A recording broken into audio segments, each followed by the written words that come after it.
हम कंटिन्यू करते हैं अपने दैट इज़ इमरजेंसी वाले पार्ट को, जो हमने नेशनल इमरजेंसी कर ली थी, बाकी प्रेसिडेंशियल एंड फाइनेंशियल इमरजेंसी नहीं करी थी।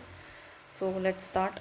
तो ये जो प्रेसिडेंट्स रूल है वो अपने आप में काफ़ी इंपॉर्टेंट है, काफ़ी बार न्यूज़ में भी रहता है आए दिन, तो अपने आप में काफ़ी इंपॉर्टेंट हो जाता है। सेंटर स्टेट रिलेशंस में भी काफ़ी इंपॉर्टेंट रोल है इसका। So when the president rule is imposed in a state, the president dismiss the state government. Generally होता क्या, जब भी जैसे प्रेसिडेंट रूल लगने का मतलब क्या है कि जो गवर्नमेंट थी वो हट जाएगी। अब जो गवर्नमेंट है वो सिर्फ प्रेसिडेंट है। The state governor on behalf of the president, जो गवर्नर है प्रेसिडेंट के बिहाफ पे सारे स्टेट के एडमिनिस्ट्रेशन को देखेगा with the help of the chief secretary of the state और the adviser appointed by the president. समझ में आई ये चीज़? सो प्रेसिडेंट जो है गवर्नर जो है, मतलब पूरी जो सरकार है वो हाथ में चलेगी प्रेसिडेंट की।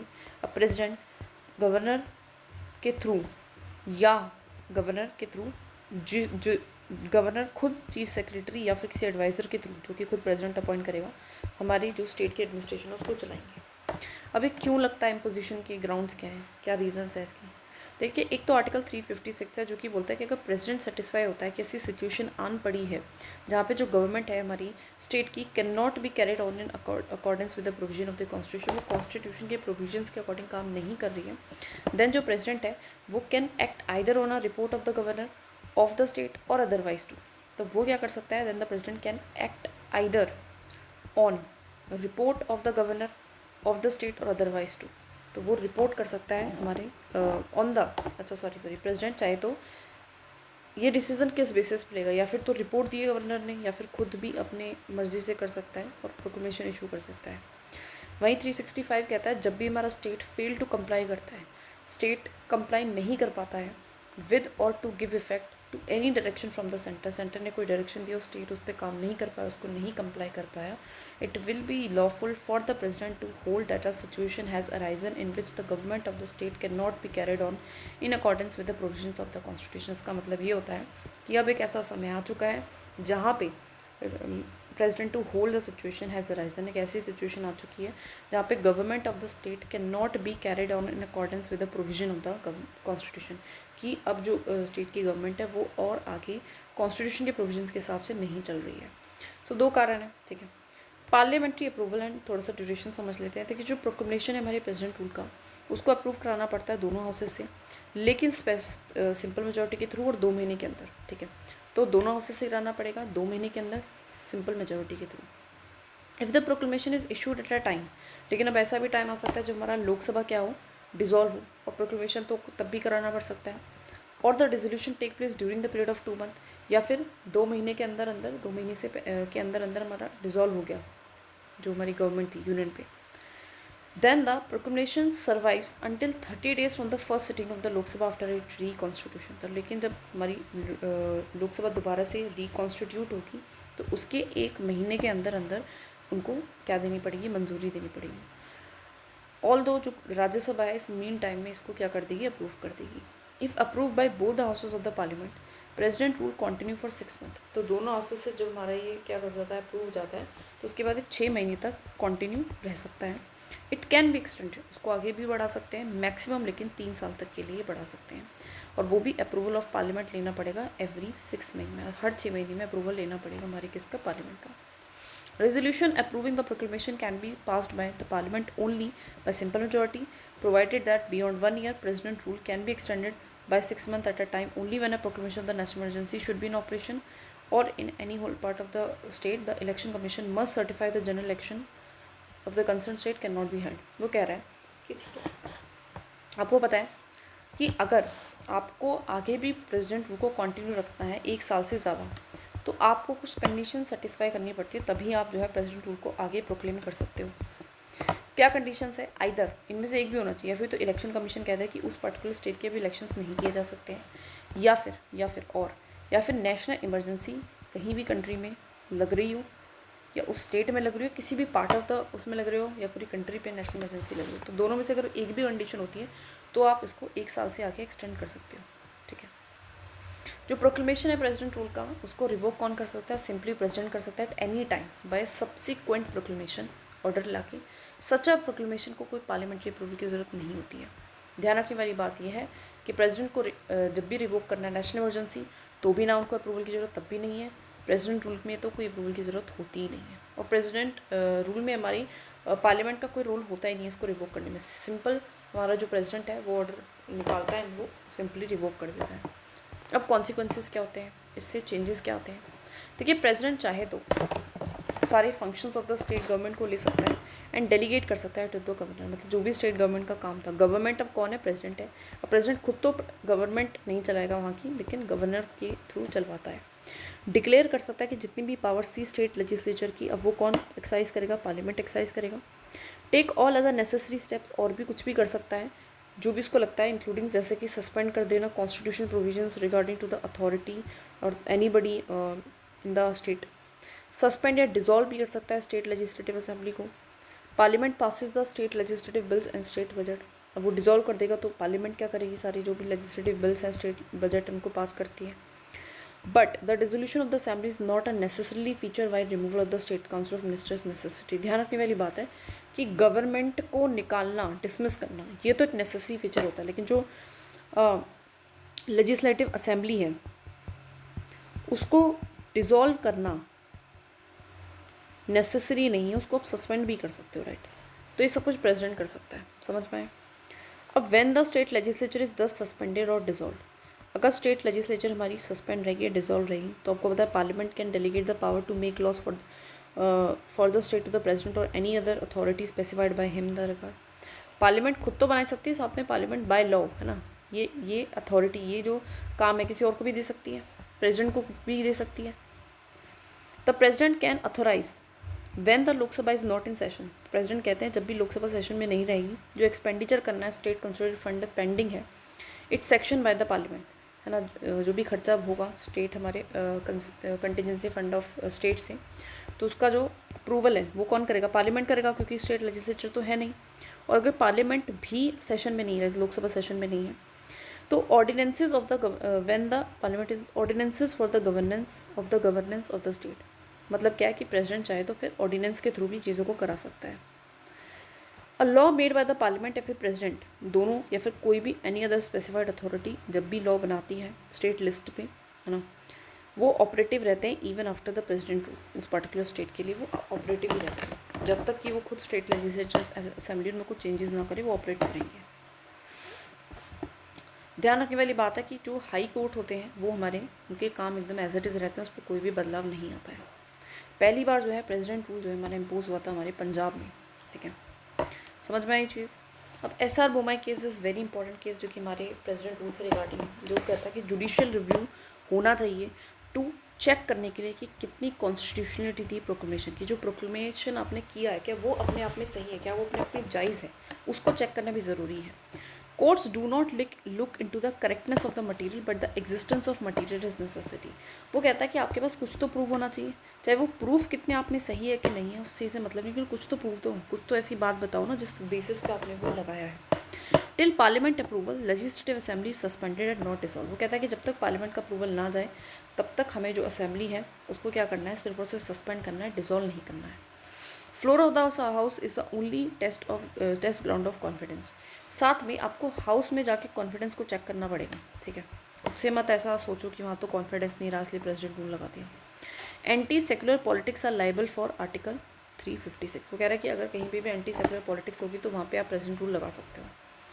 Courts can restore and revive the government and assembly if proclamation is declared as unconstitutional. वो कहता है कि जो कोर्ट्स हैं, अगर उनको लगता है, कोर्ट में सुनवाई हुई जुडिशियल रिव्यू और उन्होंने ऐसा पाया कि जो ये प्रोक्लेमेशन हुआ है ये अपने आप में गलत है, तो कोर्ट चाहे तो उस असेंबली को जो उन्होंने सस्पेंड करी थी उसको दोबारा से जगह पे प्लेस कर सकता है, रिस्टोर कर सकता है। Burden lies on the centre to prove the relevant material exist to justify the position. अभी किसकी जिम्मेदारी है प्रूव करना कि हमने तो भैया देखो देख के लगाई है, तो हमारी किसकी जिम्मेदारी है? सिर्फ हमारी सेंटर की जिम्मेदारी है, ठीक है। तो this is all about the president rule. क्या फंडामेंटल राइट पे कोई असर आता है? नहीं। बाकी सेंटर स्टेट रिलेशंस पे ज़रूर आता है, ठीक है, उसमें भी जुडिशरी पे बिल्कुल कुछ भी नहीं आता है। लेजिस्लेटिव, एग्जीक्यूटिव एंड फाइनेंशियल ही थोड़े बहुत डिफरेंसेस आते हैं। Now financial emergency. क्या ग्राउंड है इसके डिक्लेरेशन के? देखिए आर्टिकल 360 डील करता है, ये कहता है कि जो प्रेसिडेंट है वो प्रोक्लेम कर सकता है अगर वो सेटिस्फाई होता है कि ऐसी कोई सिचुएशन आ चुकी है ड्यू टू विच फाइनेंशियल जो स्टेबिलिटी है या फिर क्रेडिट है इंडिया का और any part of the territory वो थ्रेटेंड है, मतलब मेरे पास बाहरी नुकसान हो सकता है आने वाले टाइम में, ऐसी कोई सिचुएशन आ चुकी है तो प्रेसिडेंट प्रोक्लेम कर सकता है। 44th अमेंडमेंट एक्ट के थ्रू बोला था कि जो सेटिस्फेक्शन है is not beyond the judicial review, मतलब जुडिशियल रिव्यू तो हर जगह होगा, प्रेसिडेंट सेटिस्फाई हुआ फाइनेंशियल इमरजेंसी से रिगार्डिंग तो भी होगा। Parliamentary approval and duration approved by the both the houses of the parliament within 2 months from the date of its issue. ये कहता है कि approve by both the houses of the parliament within 2 महीने from the date of its issue. इसको 2 महीने के अंदर parliament से इशू कराना है। Some provisions of 30-day rule when Lok Sabha, same provision है अगर लोकसभा हमारी डिजॉल्व है तो फिर वो जैसे ही नई लोकसभा आएगी वो 30 दिन के अंदर इसको करा देगी, ध्यान रखना है 30 दिन के अंदर ही कराएगी। मेन टाइम में जो हमारी राज्यसभा है वो इसको कर देगी अप्रूव, कोई मैक्सिमम टाइम प्रिस्क्राइब नहीं है।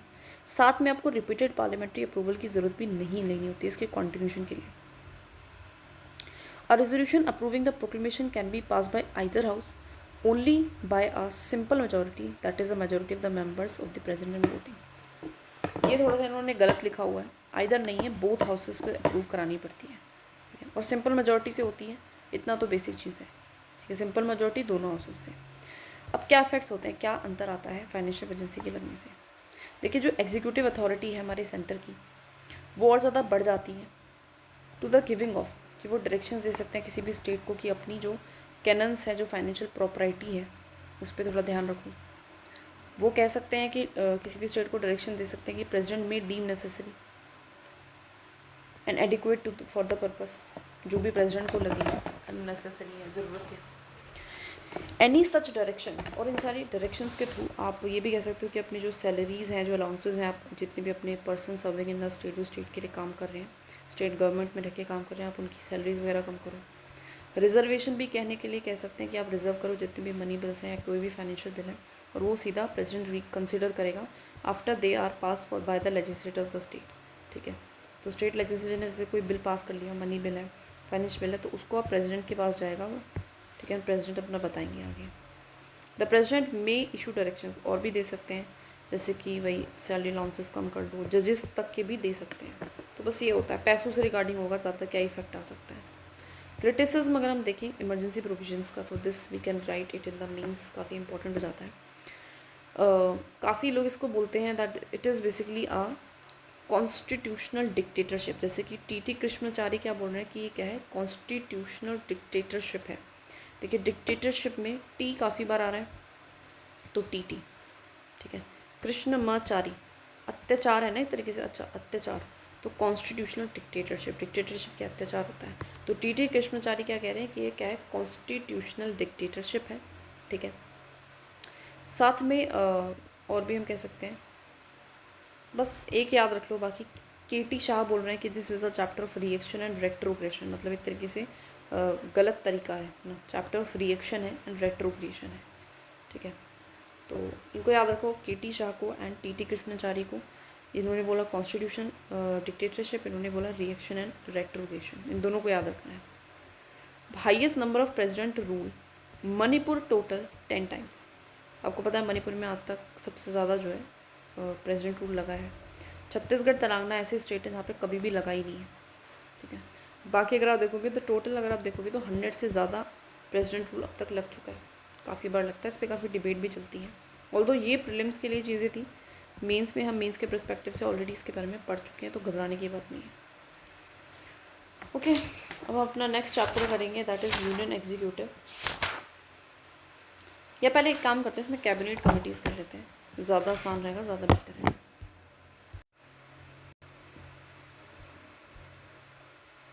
तो the next chapter is the cabinet committees. ये भी अपने आप में प्रीलिम्स में and you can also write in the mains as well, important है।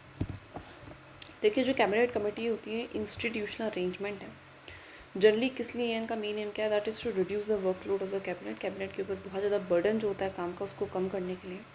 ये एक्स्ट्रा कॉन्स्टिट्यूशनल है एंड रूल ऑफ बिजनेस की वजह से ये हमारी इस्टेब्लिश हुई है। और ये एग्जीक्यूटिव इन इंडिया एग्जीक्यूटिव जो है ऑपरेट करता है under the government of India transaction of business rules. ये जो रूल्स हैं ये हमने डिराइव कर रहे हैं कॉन्स्टिट्यूशन से ही, जो कि कहता है president shell make rules for the more convenient transaction, जो कि कहता है कि प्रेसिडेंट की जिम्मेदारी है कि उनको ज़्यादा बेहतरीन तरीके से transaction of business of the government of India का and for the allocation among the ministers of this set business, जो मिनिस्टर्स हैं वो अच्छे से काम कर पाएँ, तो उसके लिए उनको रूल्स बनाने हैं और उसी रूल्स के तहत हमने बनाई है, that is cabinet committees. These are not constitution, these are not statutory bodies. ये हमारे दो टाइप की कम्युनिटीज़ होती हैं, कमिटीज़ होती हैं, कमिटीज़ स्टैंडिंग जो कि परमानेंट नेचर की होती हैं, एडॉक जो कि टेम्प्रेरी किसी स्पेसिफिक काम के लिए उनको हम बनाते हैं। प्राइम मिनिस्टर फॉर्म करता है स्टैंडिंग कमेटी कैबिनेट की एंड डिफाइन करता है उनका मेन काम क्या होगा, तो किसकी जिम्मेदारी है, प्राइम मिनिस्टर की है। He has the authority to increase और decrease the number of committees, साथ में बढ़ा और घटा भी सकते हैं वो मेंबर्स को, उनका नंबर, उनका नेम, उनका कंपोजिशन ये भी वो चेंज करते हैं। कौन करते हैं, पीएम करते हैं। उनकी जो मेंबरशिप है वो वेरी करती है, 3 भी हो सकती है, 8 भी हो सकते हैं। यूजुअली यहाँ पे सिर्फ और सिर्फ कैबिनेट मिनिस्टर्स होते हैं, कि बोल रहे हैं यूजुअली मतलब नॉन कैबिनेट भी हो सकते हैं। Non cabinet members can be members of these committees, however ये भी मेंबर्स हो सकते हैं। Membership include ministers in charge of the relevant subject and other senior ministers. Generally इसमें कौन होता है, तो वो मिनिस्टर होगा जो कि हमारा इंचार्ज है उस रिलेवेंट सब्जेक्ट का, जैसे कि डिफेंस है तो डिफेंस से रिगार्डिंग मिनिस्टर, डिफेंस मिनिस्टर होगा, बाकी अदर सीनियर मिनिस्टर्स इसमें होंगे। प्राइम मिनिस्टर यूजुअली हेड करता है इन सारे कमिटीज़ को दो ओकेजनली द होम मिनिस्टर और फाइनेंस मिनिस्टर मे सर्व एज चेयरमैन। वैसे जो ओकेजनली जो होम मिनिस्टर है या फिर जो फाइनेंस मिनिस्टर है वो भी सर्व कर सकता है एज अ चेयरमैन। ये जो कमिटीज़ हैं ये रिजॉल्व करती हैं इश्यूज़ को, फॉर्मुलेट करती हैं प्रपोजल्स को for cabinet consideration and make decisions, और डिसीजंस बनाती हैं। However cabinet can review their decisions, लेकिन कैबिनेट चाहे तो रिव्यू कर सकता है इनके डिसीजंस को। समझ आई ये चीज़। नाउ बहुत सारी कमिटीज़ है, जैसे सबसे पहले कैबिनेट कमेटी ऑन अपॉइंटमेंट है, जो हेड है इस कमेटी के वो पीएम ही रहते हैं, और जनरली इनका मेन काम होता है that is to appoint the 3 chief, जो सर्विस चीफ होते हैं उनको ये अपॉइंट करते हैं। जो डायरेक्टर जनरल है मिलिट्री ऑपरेशंस के, जो चीफ हैं जितने एयर आर्मी कमांड्स के, तो बहुत सारे लोगों की जो अपॉइंटमेंट करानी होती है, तो उससे रिगार्डिंग ये डील करता है। कौन हेड कर रहा है, पीएम हेड कर रहा है। Then there is a cabinet committee on accommodation. ये गाइडलाइंस होती हैं कि गवर्नमेंट अकोमोडेशन की मतलब किसको क्या जगह मिलनी चाहिए रहने के लिए, गाड़ी, phone, laptop. Cabinet committee on economic affairs, इसके हेड भी हमारे प्राइम मिनिस्टर होते हैं, और ये जो इकोनॉमिक ट्रेंड्स है इसको रिव्यू करती हैं, प्रॉब्लम्स को, डिसीजंस को लेती है जो इकोनॉमी से रिगार्डिंग होते हैं। Then there is a cabinet committee on parliamentary affairs, इसके जो हेड है वो यूनियन होम मिनिस्टर है। ठीक है, यूनियन होम मिनिस्टर, ध्यान रखना। ये पार्लियामेंट के सेशंस को शेड्यूल कराते हैं कि पार्लियामेंट का सेशन कब होगा, कितने दिन के लिए होगा, कब नहीं होगा। Cabinet committee on political affairs है, इसके हेड भी हमारे प्राइम मिनिस्टर है, और उसको हम सुपर कैबिनेट भी कहते हैं। सबसे ज़्यादा इंपॉर्टेंट है बिकॉज जितनी भी पॉलिसी मैटर्स है सबको हैंडल करती है, और डोमेस्टिक या फॉरेन अफेयर्स में जो भी पॉलिसीज है ना, पॉलिसी मैटर्स है उसको ही देखती है। Then there is a cabinet committee on security, जिसके हेड होते हैं प्राइम मिनिस्टर। कैबिनेट मिनिस्टर्स हमारे finance, defence, home affairs and external affairs के भी इसमें होते हैं हमारे, ठीक है, मिनिस्टर्स होते हैं सर। एंड ये रिव्यू करता है जो भी केसेस होता है कैपिटल डिफेंस एक्सपेंडिचर से, कितना खर्चा होना चाहिए। Cabinet committee on investment and growth, इसके हेड कौन है, प्राइम मिनिस्टर है, जो आइडेंटिफाई करते हैं जो भी इसेंशियल जरूरी प्रोजेक्ट है needing implementation within specified timelines. ये इंक्लूड करता है इन्वेस्टमेंट ऑफ ₹1000 करोड़ और more, along with other critical projects are designated. Head of the committee कौन है, हमारे पीएम है। ठीक है, बेसिक चीज़ है। Cabinet committee on employment and skill development, head कौन है हमारे, दैट इज़ पीएम है। ठीक है, दैट इज़ इट। तो जनरली जो भी हेड है वो हमारे कौन है, पीएम ही है। ये हमारी 2 न्यू बनी थी बाद में, पीएम पीएम, यहाँ पे भी पीएम, यहाँ पे पीएम, यहाँ पे भी पीएम, यहाँ पे भी पीएम। जस्ट एक है जिसको याद रखना, दैट इज़ पार्लियामेंट्री अफेयर, जिसके कौन हेड है, that is union home minister है। बाकी ये न्यूज़ में बनी रहती है तो उसकी वजह से भी रिवीजन हो जाएगी, so not such important, although we can use it in the like public administration examples में, पॉलिटिक एग्जाम्पल्स में वी कैन यूज़ देम, साथ में we can use it in another means के आंसर्स में। एंड बाकी there is that is it. कोई video थोड़ी छोटी ज़रूर बनी है 20 मिनट की, लेकिन अब एक ही मेजर चैप्टर रह गया जिसको हम 30 मिनट्स में कंप्लीट कर लेंगे. सो दैट इज़ वाई मैंने सोचा कि इसको अभी इतना ही करें तो बेहतर है. और we can also complete that is vice present कर भी सकते हैं इसे कंप्लीट. चलो खैर कोई नहीं, दूसरे चैप्टर में कंप्लीट करेंगे उसको. ठीक है.